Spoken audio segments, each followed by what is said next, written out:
Huckabee, it's wonderful to see you here. You're somebody I've long admired. I appreciate our friendship. I must say you're one of the best communicators that I've ever had a chance to work with, and what a beautiful skill set to bring to such a critical role as being our next ambassador to Israel. In President Trump's first term, he stood by Israel in a way that was unprecedented, and he did it in a way that weakened our mutual enemies, and he did it all while avoiding a costly war.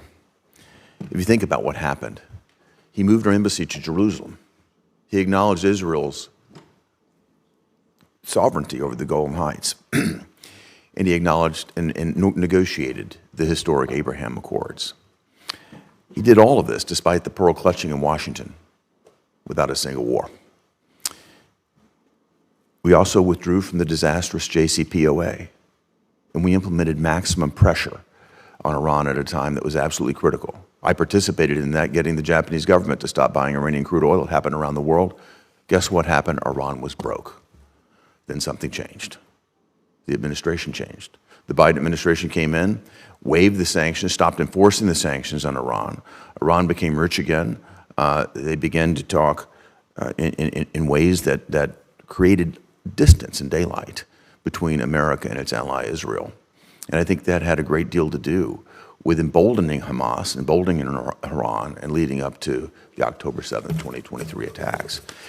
I'd just like to hear your viewpoint, Governor Huckabee, in the event that you're confirmed, of how important it is to you that the United States stand arm in arm with Israel and not show any daylight between ourselves and our ally.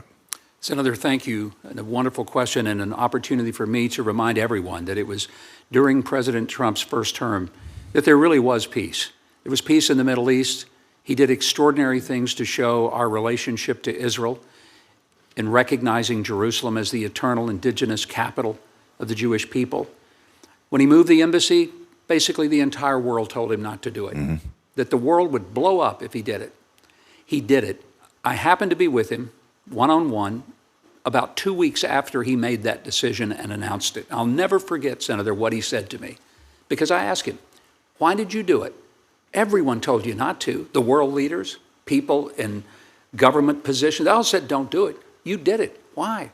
I'll never forget. He looked at me very simply and said, because I said I would, and it was the right thing to do.